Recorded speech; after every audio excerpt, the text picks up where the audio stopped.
Hola a todos, mi nombre es Gif Fuertes y bienvenidos a un nuevo capítulo de Contemplo Podcast. Les quiero recordar que todas las imágenes de las que voy a estar hablando pueden encontrarlas en mi Instagram, @contemplo.podcast, y también en el video que acompaña este audio. También advertir que este capítulo va a ser un poco bastante más largo de los que suelo hacer.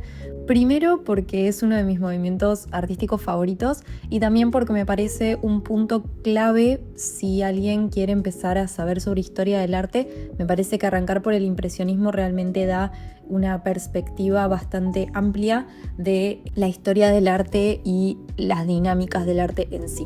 Por esos dos factores es como que soy muy puntillosa, fui muy puntillosa sin quererlo, me quedó extensísimo, pero bueno, espero que lo disfruten y que se animen a escucharlo hasta el final. El impresionismo se dio en Francia a finales del siglo XIX, una época de cambios culturales muy importantes. Durante el siglo XIX, la Revolución Francesa cambió la forma de trabajo de los artistas y la eminente revolución industrial vino a hacer lo propio con la llegada de la maquinización de trabajo de miles de personas. Por supuesto que los artistas no fueron la excepción. El nuevo poder de la alta burguesía modificó profundamente el sistema de vida de este siglo. Los dos mayores clientes de los artistas, que eran la iglesia y la aristocracia, comenzaron a perder poder ante estos nuevos ricos, estos burgueses que aparecían con mayor fuerza que nunca. Y a su vez se convertirían en los nuevos consumidores de arte y potenciadores de la cultura. En el mundo del arte, los cambios dados por los avances mecánicos, como el comienzo de la difusión en mayor escala de libros, gracias a la aplicación del motor a vapor a la imprenta, y también el acceso a los primeros tubos de pinturas al óleo, que eran portables, fueron sustanciales. El marchante de arte también fue una pieza clave en el arte de este siglo, porque fueron una nueva clase de comerciante que era capaz de aconsejar y dirigir tanto a los artistas como a los compradores. Para 1886, el espacio predilecto de encuentro del grupo que luego conformaría a los impresionistas era el Café Gerbois, en París. Edouard Manet era quien lideraba estas reuniones, por más que luego nunca se considerase impresionista, sino realista. El grupo que formó fuerza en este café se integraba de Claude Monet, Auguste Renoir, Georges Seurat, Camille Pissarro, Paul Cézanne, entre otros.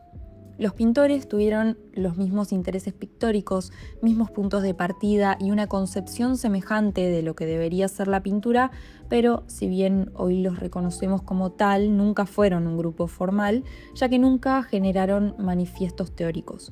Manifiesto es una proclamación de principios e incluso una línea de actuación unitaria. Esto los impresionistas no lo tuvieron. El reunirse y pintar juntos no significa que conformen una escuela, ya que no hubo normas rígidas que acatar.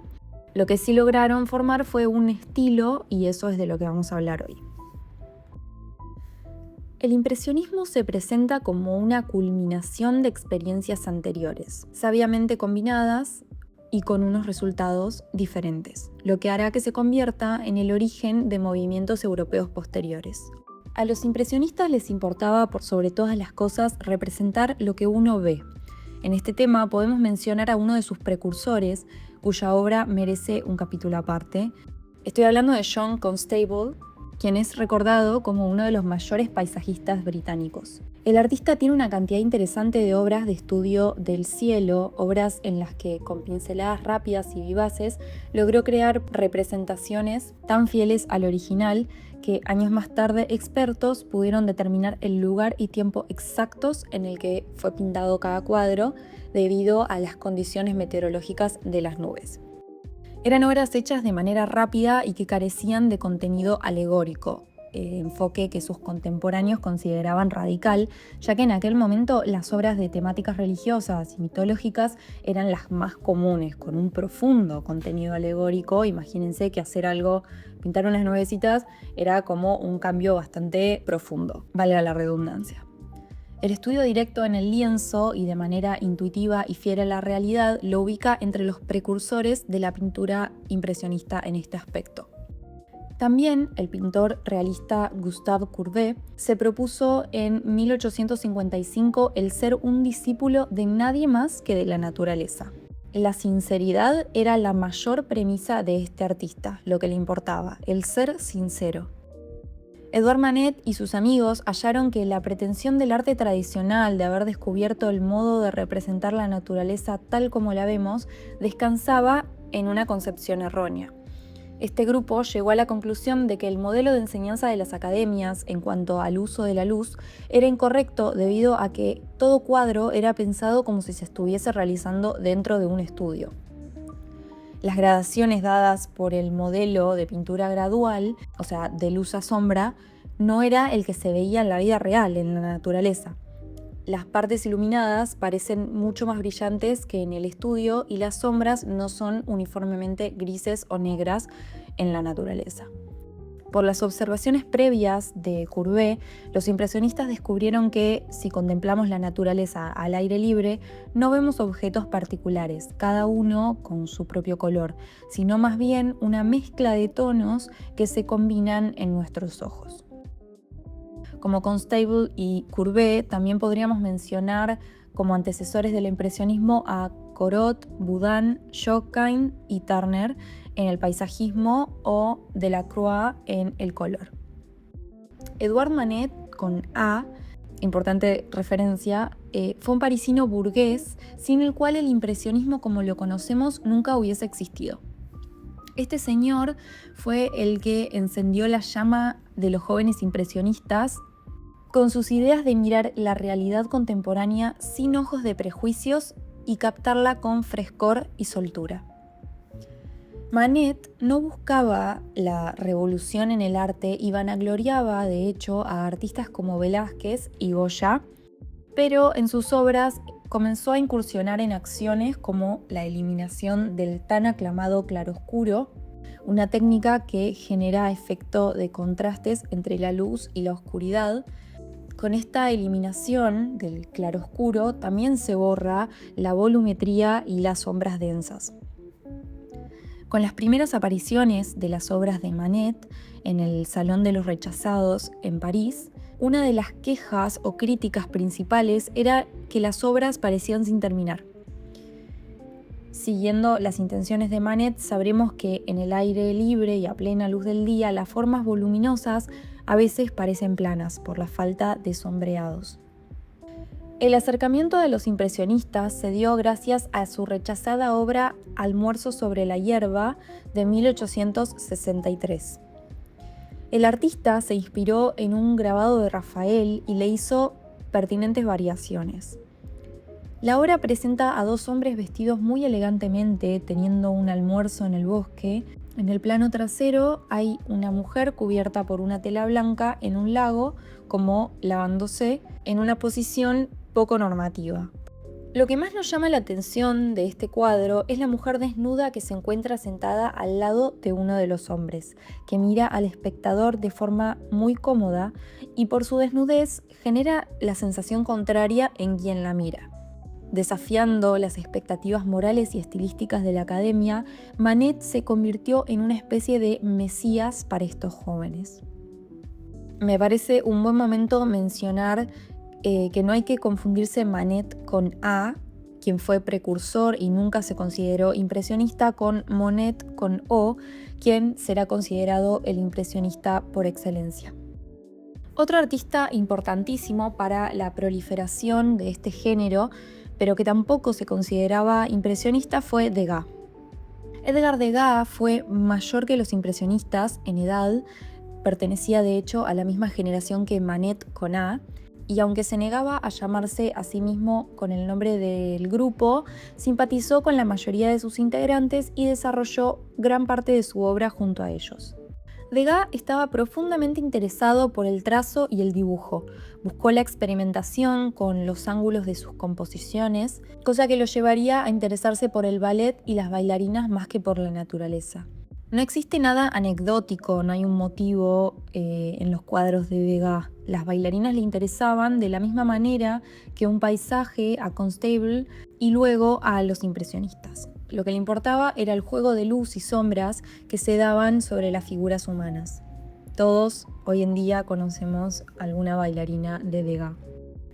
Gombrich, en la historia del arte, dice: Degas demostró en el mundo académico que los nuevos principios de los jóvenes artistas, lejos de ser incompatibles con el dibujo perfecto, planteaban nuevos problemas que solo el más consumado maestro de dibujo podía resolver. Y esto demuestra, estas palabras de Gombrich y también las obras de Degas, la importancia de estos artistas de separarse del dibujo académico, del dibujo que consideraríamos, puede decirse, perfecto o bien hecho, que ese ya no era el objetivo de estos artistas, sino que su observación estaba por otro lado, estaba sobrepasando esas normas y reglas tan estrictas de la época. En las obras de Degas, sus bailarinas se encuentran fragmentadas. A algunas se les ve una pierna, a otras el vestuario y otras son simplemente una mancha de color. Este enfoque fragmentario sugiere una sensación de inmediatez y espontaneidad. En términos compositivos, el fragmentar una escena fue una acción novedosa y atípica, acto que los impresionistas utilizarían en muchas ocasiones. A mediados del siglo XIX, Japón comenzó a entablar lazos comerciales con Europa, lo que desencadenó en la llegada de elementos de una cultura nunca antes vista por la mayoría de la población, a través de la importación de grabados y estampas. Viendo su riqueza y a la vez simpleza formal, tan distinta al arte europeo, Manet, con A, fue uno de los primeros en coleccionarlas, admirando un arte que configuraba una nueva forma de composición con perspectivas que no son las clásicas. Estas estampas no se veían influenciadas por las reglas de las academias francesas y presentaron nuevas formas de vista hacia el arte. El formato y posición del horizonte y las ambigüedades espaciales son algunos de los elementos utilizados por los franceses. Una obra que me interesa mencionar porque se destacó en particular fue Las 36 vistas del monte Fuji, una serie de grabados del artista japonés Hokusai. Este artista tomó el monte más icónico de su país y configuró vistas del mismo en diferentes momentos del día, del año, y en que la luz y la atmósfera influían en el sujeto. Esta era una práctica común en Japón, pero también podría leerse como un preludio de las acciones que tomarían los impresionistas, creando series de un mismo objeto y estudiando la influencia de los fenómenos meteorológicos en él desde el aspecto pictórico.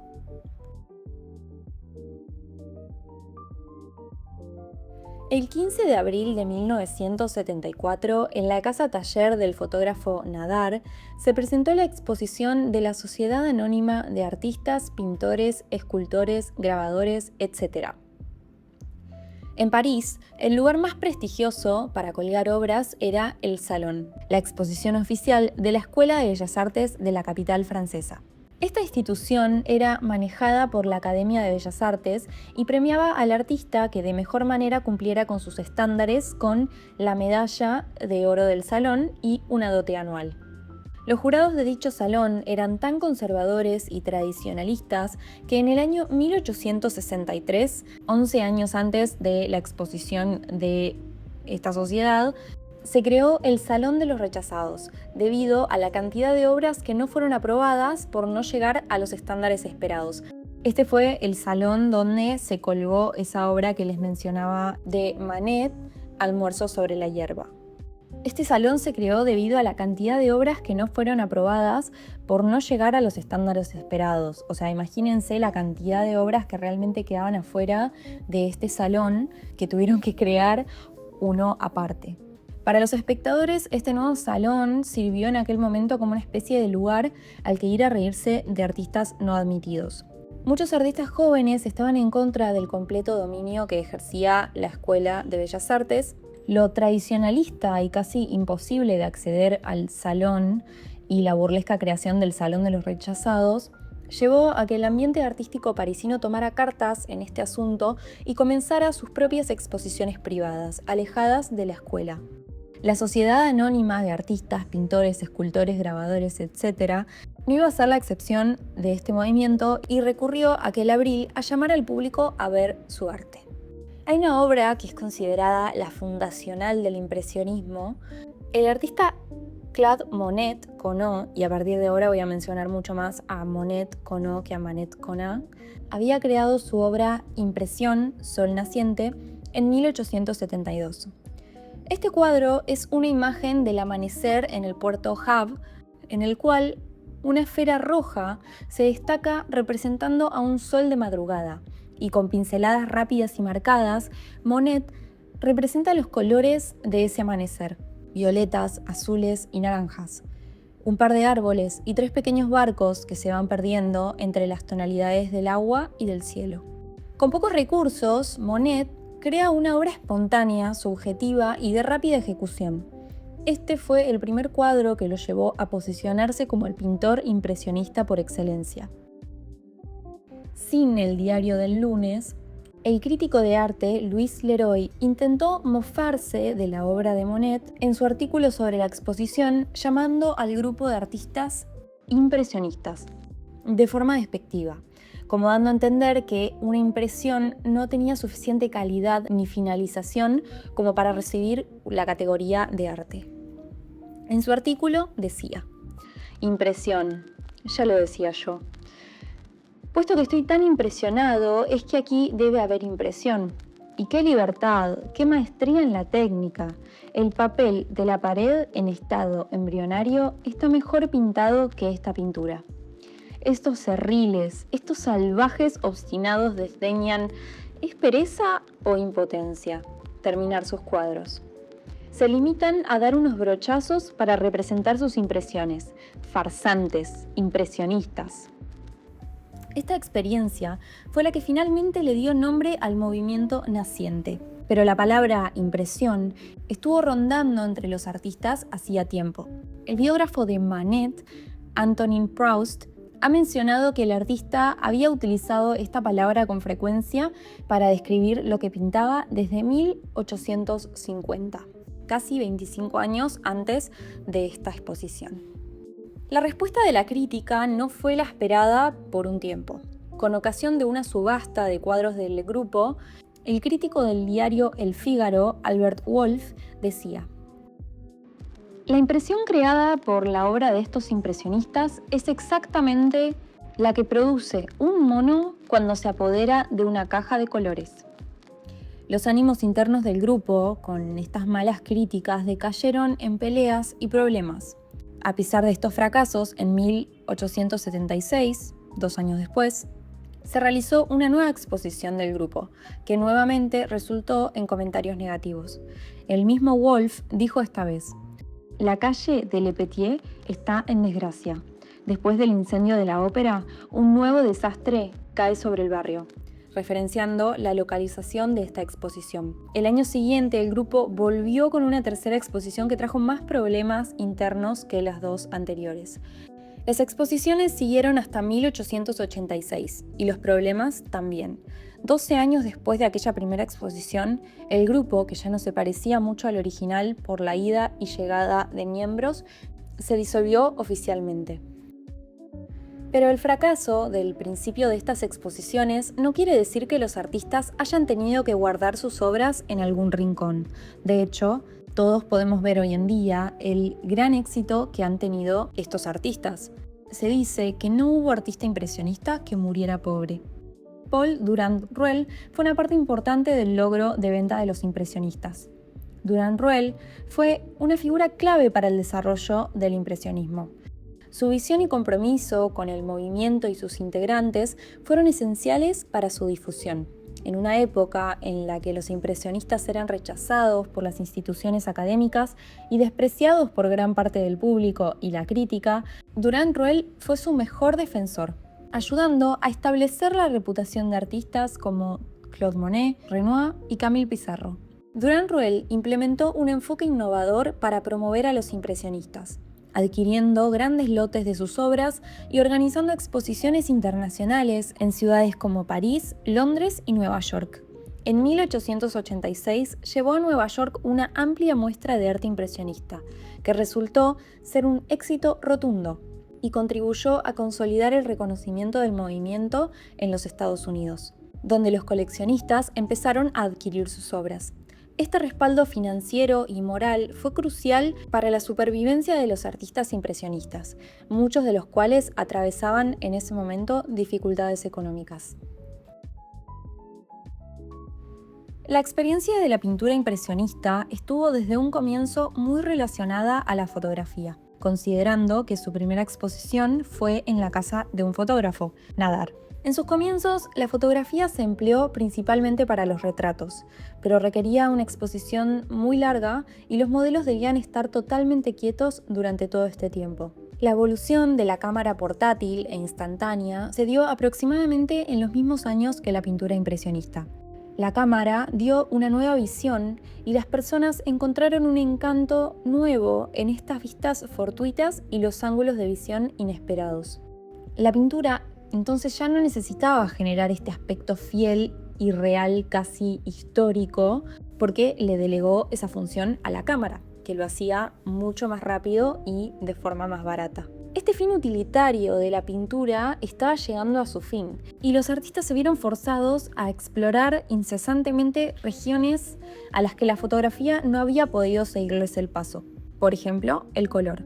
La fotografía también vino para romper con el punto de fuga renacentista. Se impulsó una ausencia de la perspectiva en busca de una pintura plana y bidimensional, que es como la recibe la retina humana. También el uso de la cámara fotográfica desarrolló una nueva forma de ver los encuadres, pudiendo experimentar con cortes inusuales y perspectivas dinámicas que no tardaron en llevarse a la pintura.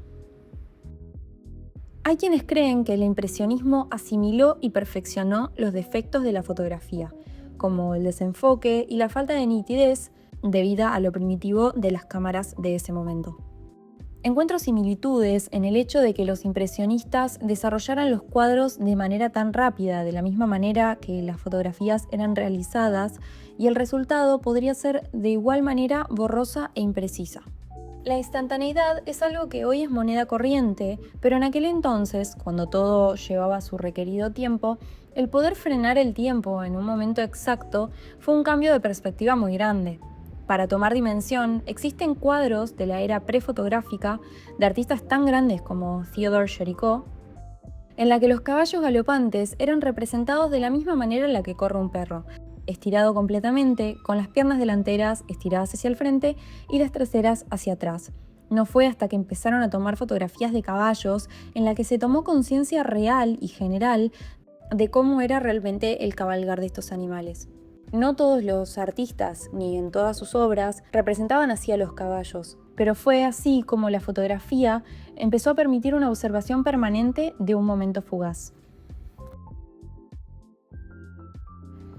Los impresionistas trabajaban generalmente en cuadros de grandes dimensiones, para los que empleaban una pincelada corta y suelta, que se convirtió en una característica principal de este movimiento y que favorecía a la representación de la luz, el color y los movimientos en las obras.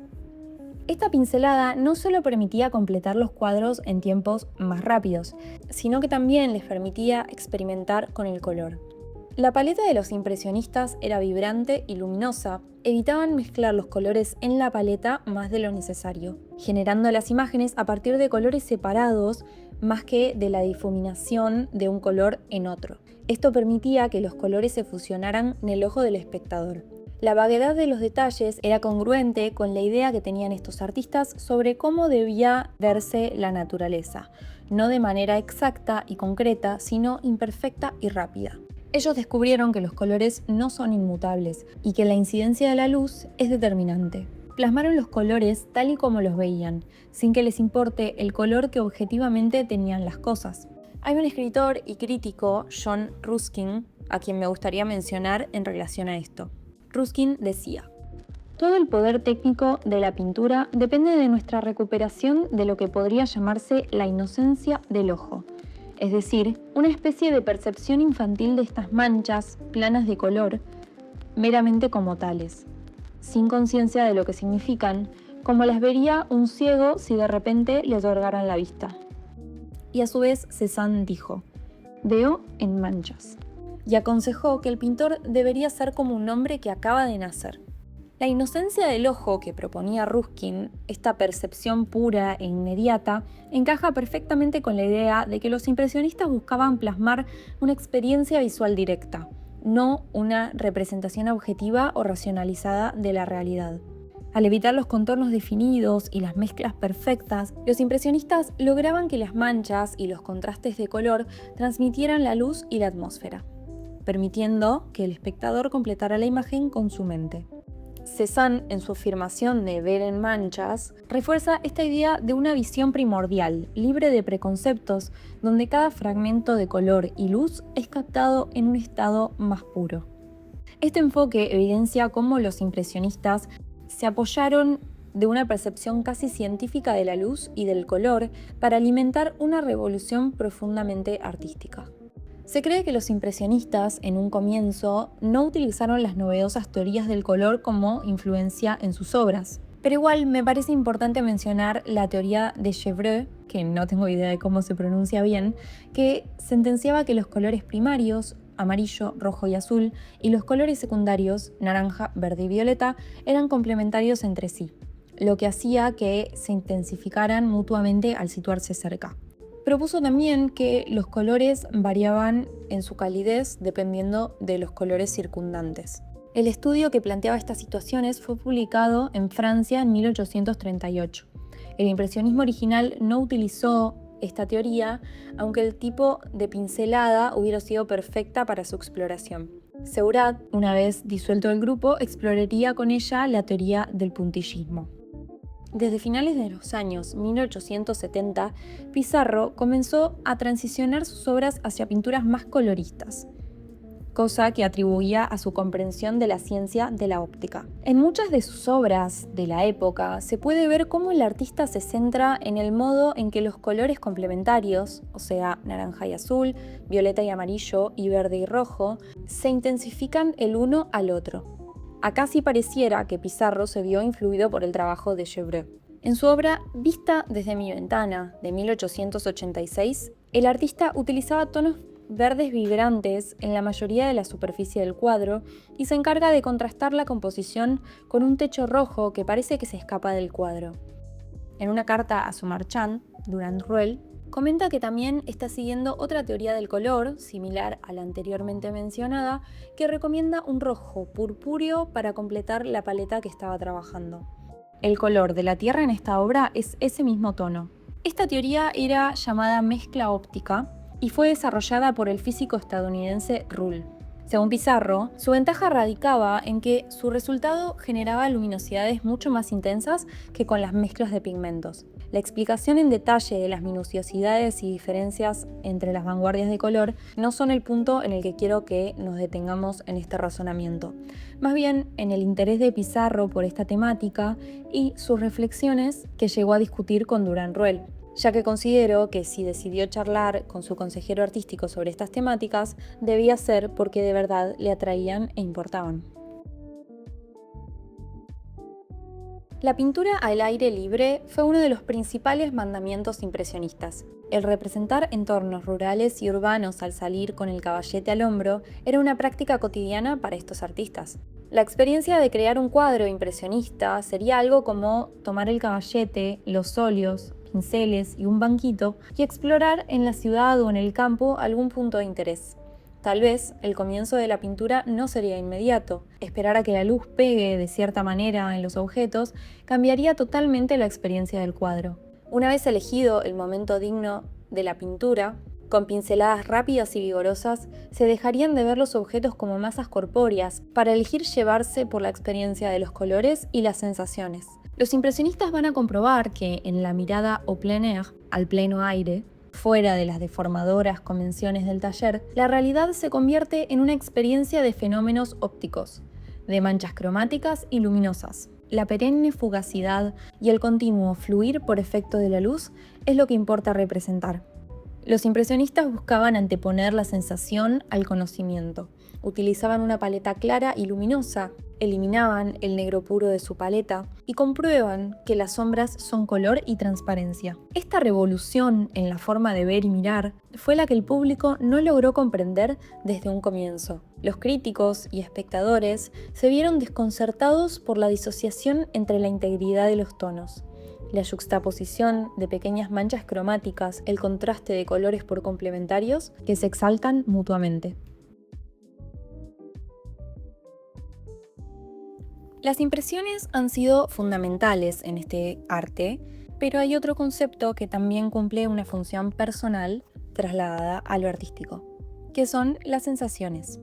En ocasiones, tanto por ellos como por críticos, estos dos términos han sido utilizados como sinónimos. Jules Castagnari, amigo de los impresionistas e influyente crítico de arte, decía en 1874: son impresionistas en el sentido de que no reproducen el paisaje, sino la sensación producida por el paisaje.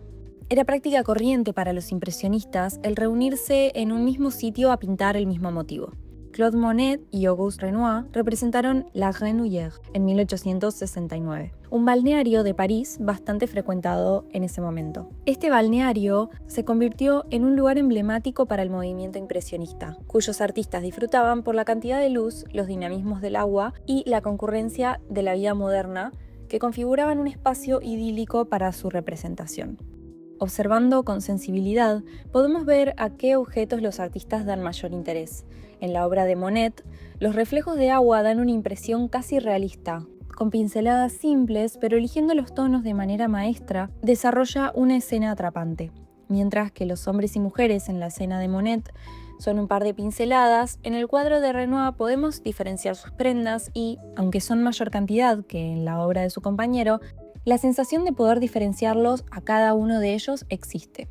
Mientras que los bañistas de Renoir se llevan el protagonismo, el agua y sus reflejos no se presentan a nosotros como en la obra de Monet. Podríamos asumir entonces que el agua era una de las prioridades secundarias para Renoir, como las personas para Monet. Cada uno se enfocó en cosas diferentes. Igual, ambas obras son bastante similares, el punto de vista cambia por un par de metros, pero la diferencia de la representación es sustancial. Monet toma un espacio más amplio de vista, en el que se llega a ver parte del cielo y el horizonte, probablemente inspirado en las estampas japonesas de las que les hablaba, se encuentra en el tercio superior y muy recto. El cuadro de Renoir es una escena muy similar, pero más ajustada al centro. No se ve el cielo y el horizonte, si bien se encuentra elevado, no es tan visible como en la obra de su compañero. En ambas obras se puede destacar que la escena sucede como si el espectador fuera un personaje más, que se encuentra con la escena de casualidad, fomentando a la sensación de espontaneidad. Una característica interesante del movimiento impresionista desde sus comienzos fue la inclusión femenina. Las mujeres impresionistas no significaban cantidad en este movimiento, pero sin duda significaban calidad. Berthe Morisot fue parte del grupo desde la primera exposición de 1874. Morisot fue la bisnieta de Fragonard, el famoso artista francés, y la hija de una familia de banqueros acaudalados. Estudió arte desde los 15 años con profesores privados, ya que en la Escuela de Bellas Artes de París aún no se aceptaban mujeres. Aún con sus ventajas económicas, Morisot no podía participar de las acaloradas discusiones artísticas de sus compañeros debido a ser mujer. En una época en la que una mujer respetable no podía ser vista en cafés, ni el arte podía ser una excusa para estos encuentros. Morisot pudo, sin embargo, ser parte de algunas excursiones pictóricas a campos cercanos a su hogar.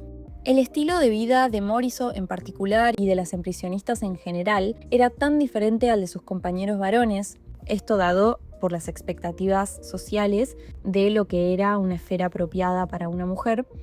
Los temas de sus obras también varían.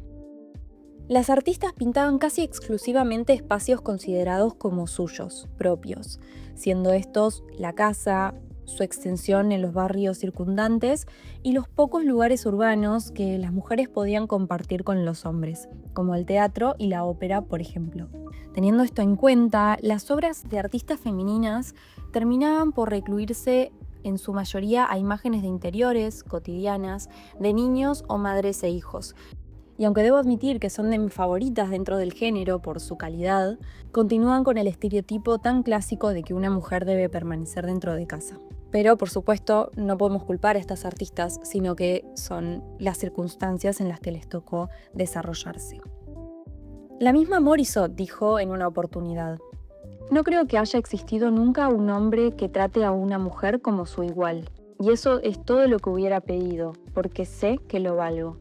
La pintora fue la primera mujer en presentarse en una exposición impresionista, en la primera y original, y no solo tuvo que soportar las limitaciones de su género, sino también comentarios que tachaban a sus temas de pobres. Hay una obra de Berthe Morisot, Día de verano, de 1879, que me interesa mencionarles. Esta obra muestra a dos mujeres navegando no muy lejos de la casa de Morisot, los lagos del Bois de Boulogne, que es interesante cómo la artista, aún pudiendo generar un cuadro como el de Monet o Renoir que describí con anticipación, decide tomar a su compañía femenina como el objetivo de interés en el cuadro. La artista distorsiona los contornos con la pincelada y crea cierto efecto atmosférico, provocando reflejos plateados en el agua. La diagonal del barco otorga dinamismo a la obra, acompañado por el eterno movimiento generado por las pinceladas en zigzag, elemento representativo del artista. Estas pinceladas le significaron mucha atención a Morisot. Los críticos la consideraban como más radical que sus compañeros impresionistas. El horizonte se sitúa lo más alto posible en la escena, acercando mucho al espectador al motivo principal y generando una inmersión total en el cuadro. En el formato de composición de la obra, podemos deducir que el artista se encuentra en el mismo bote que sus compañeras, pero el punto de vista está como suspendido en el aire. Esto podría ser una herencia de la fotografía, como una nueva forma de encuadre. Las obras de Morisot fueron bastante criticadas por la apariencia de no finalización de las mismas, pero la mayor parte de la crítica del momento coincidía en el encanto que esta sensación reflejaba. Su género fue un problema tanto en las reuniones como en la crítica, para sorpresa de nadie. Su capacidad de reproducir intimidad fue considerada solo una característica dada por su visión femenina, y sus trabajos eran consistentemente descritos como encantadores, afables y delicados, o sea, rasgos destacables en las mujeres del siglo XIX. Las impresionistas tenían la expectativa de utilizar colores claros, brillantes, con toques delicados del pincel y enfocarse en la espontaneidad, mientras que sus compañeros varones eran considerados intelectuales con mayor interés en las composiciones.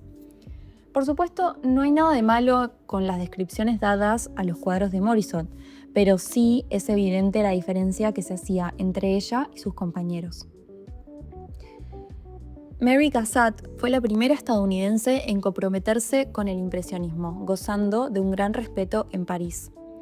En 1868 aceptaron una de sus pinturas en el Salón de París, momento significativo para un artista de la época.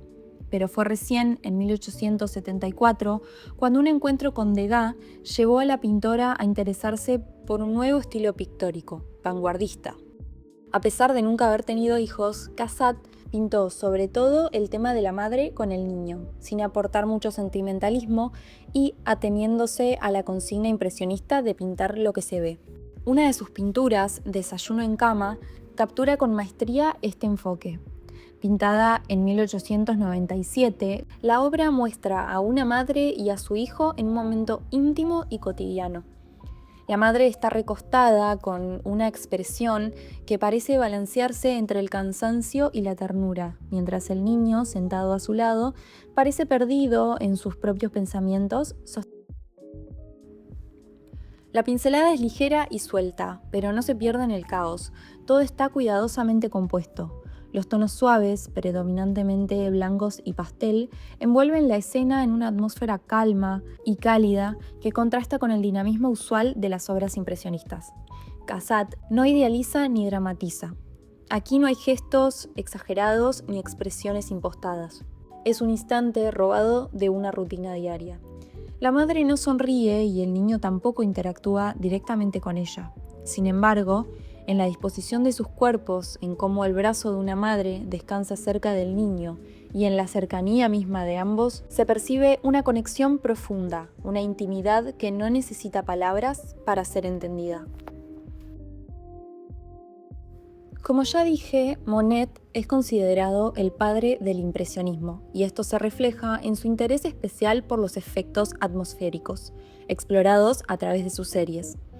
En 1871, el artista se mudó a Argenteuil, una localidad cercana a París, y sus trabajos en la década en la que vivió allí cambiaron de un carácter anecdótico y narrativo a trabajos con mayor énfasis en los efectos de la luz y el ambiente, enfoque que fue evolucionando con el tiempo. El arte de Monet se desarrolló alejándose de los temas y la narrativa tradicionales para interesarse cada vez más y de forma exclusiva en la captura de las impresiones y sensaciones personales del momento. Monet comienza en la década de los 70 a prestar especial atención a los efectos atmosféricos, no solo de la estación, sino también del momento, analizando las posibilidades pictóricas de las variaciones de color. Comenzó a pintar parejas de cuadros con motivos idénticos o similares que registraban las diferentes impresiones que producían en él estos cambios atmosféricos. Monet comenzó haciendo 12 cuadros de la estación de trenes San Lázaro de París en 1877, que marcaron el inicio de su exploración sistemática en este formato serial. A finales de la década de 1870, Monet, aunque reconocido por sus colegas impresionistas, no había alcanzado la estabilidad financiera que tanto anhelaba. Fue en este contexto que decidió mudarse a Giverny, en Normandía, donde encontró tanto un refugio personal como un espacio ideal para desarrollar su arte. Con la muerte de su esposa Camille en 1879, quedó un vacío irreparable en la vida personal del pintor.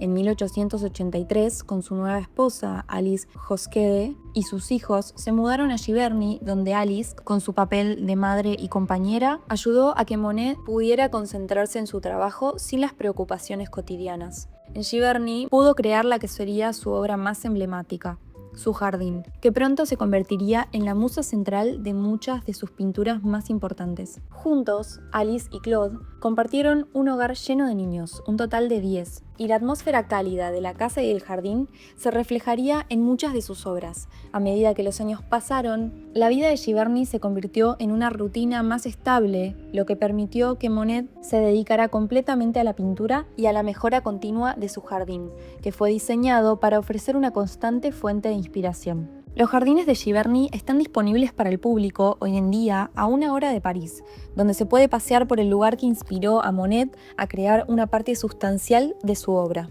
El puente japonés, ubicado en el jardín, rodeado de tonos verdes y azules, se convirtió en un elemento central de su trabajo. El puente, con su delicado diseño y su reflejo sobre el agua, se repitió 45 veces en una serie de pinturas que destacan por su tratamiento del color y de la luz, buscando evocar sensaciones más que representar la realidad de manera precisa. Una de las series más célebres del artista a nivel pictórico es Los Almiares, ya en la década de 1890. Los almiares son montones grandes de paja, con una forma particular, cónica, en la parte superior, que el artista encontraba en campos cercanos a su casa de Giverny. Los nombres de estos cuadros varían entre almiares, efecto de nieve, luz de sol, almiar, efecto de nieve y almiar, puesta de sol, entre otros. Esta serie incluía vistas casi idénticas del mismo motivo, pero lo que la distingue de otras es su concepción como una unidad integral. En una exposición de estas obras, Monet dijo que solo adquirían su valor mediante la comparación y sucesión de la serie completa. La serie tuvo su origen en la ambición de Monet de captar sus impresiones y sensaciones en pequeños intervalos de tiempo, pero también reflejan su interés por la unidad de la obra individual y la serie entera. La vida en Giverny también le permitió a Monet una mayor independencia económica, tras la mejora en sus ventas y el creciente reconocimiento. Sin embargo, la tranquilidad y la belleza del lugar no fueron suficientes para evitar los problemas personales y de salud que marcarían sus últimos años. A medida que avanzaba la década de 1900, la vida de Monet se vio marcada por la lucha contra la ceguera progresiva, dada por la presencia de cataratas en ambos ojos. Esta complicación afectó a su pintura, ya que su percepción del color iba disminuyendo con el pasar del tiempo.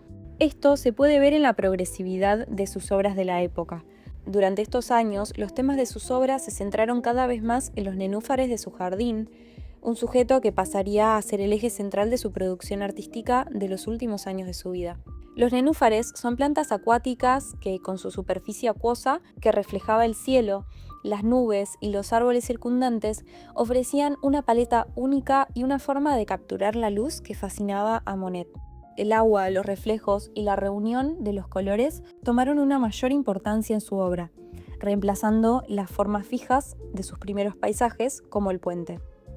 Existen más de 250 cuadros de nenúfares de Monet de los últimos años de su vida. Reflejan el avance de su estilo hacia una abstracción casi total y la consolidación de su obsesión por los efectos de la luz, el color y la atmósfera. En estas pinturas, Monet abandona cualquier referencia clara a un horizonte o a elementos externos, concentrándose exclusivamente en la superficie del agua y los reflejos del cielo, las nubes y la vegetación circundante. Este enfoque elimina la sensación tradicional de profundidad y obliga al espectador a sumergirse en un espacio pictórico envolvente que evoca calma, introspección y una conexión directa con la naturaleza. La ceguera de Monet, que afectó especialmente a su percepción de los detalles finos, le permitió ver el mundo a través de una especie de abstracción visual. Los tonos se fusionaban de manera fluida, dejando de lado la nitidez y detalle por la atmósfera y la emoción del momento. Monet terminó su vida como un pintor longevo, viviendo hasta los 86 años, rodeado de verdes que él veía amarronados, como un artista consagrado y rodeado de su familia. Para muchos, Renoir ha sido uno de los líderes de este movimiento, aunque siempre detrás de Monet. Y para finalizar este análisis, me gustaría destacar una de sus obras, Baile en el Moulin de la Galette, creada en 1876. Este cuadro representa un animado baile en el barrio de Montmartre, un lugar de encuentro para la clase trabajadora y los bohemios de la época. Renoir logra aquí una síntesis perfecta entre la representación del instante fugaz y la celebración de la vida cotidiana. El artista tenía especial inclinación hacia los cuadros grandes. Este en particular mide 1,31 m por 1,75 m, lo que permite una inmersión total en la escena. La composición está densamente poblada por figuras humanas, que son los amigos del artista y asistentes habituales del Moulin de la Galette. La espontaneidad de la obra se puede destacar en la falta de perfección en las poses de las personas, que parecen captadas en el flujo natural del movimiento. Este enfoque resalta el concepto de instantaneidad.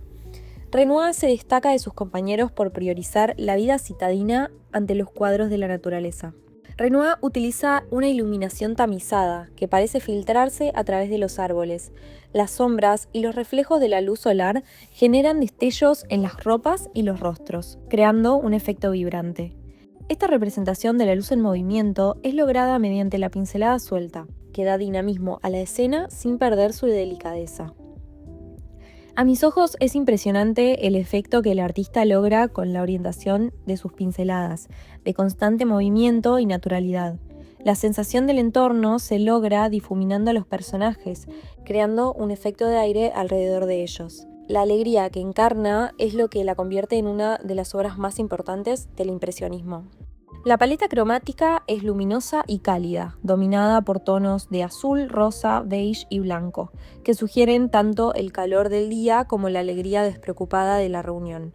Las sombras toman un tono violáceo, natural y genuino. En conjunto, Baile en el Moulin de la Galette es una celebración de la vida urbana, de los placeres simples y del movimiento. Renoir capta con maestría la esencia de un momento efímero, donde el bullicio, la luz y las emociones se entrelazan en una obra vibrante y profundamente humana. Los impresionistas fueron un grupo bastante grande con muchos personajes para recordar. Artistas talentosos y con hambre de disrupción fueron quienes participaron del movimiento que abriría las puertas a las vanguardias del siglo XX. La primera exposición impresionista en 1874 marcó un punto de inflexión en el arte, desafiando las normas académicas y estableciendo un nuevo enfoque en la pintura.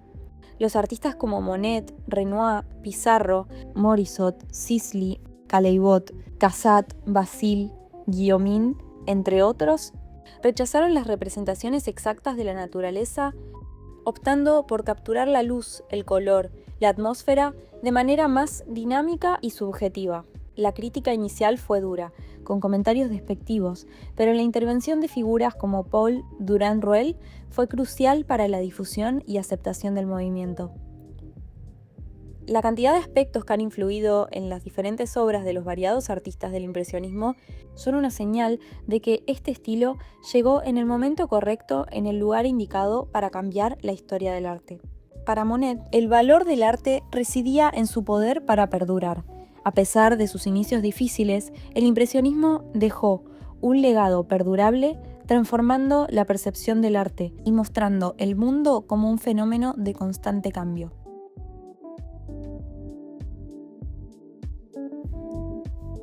Quiero agradecer a todos los que hayan llegado hasta este momento del podcast y espero haberles transmitido, aunque sea un poco, de las razones por las que el impresionismo me apasiona tanto y me parece realmente un estilo que todos deberíamos conocer.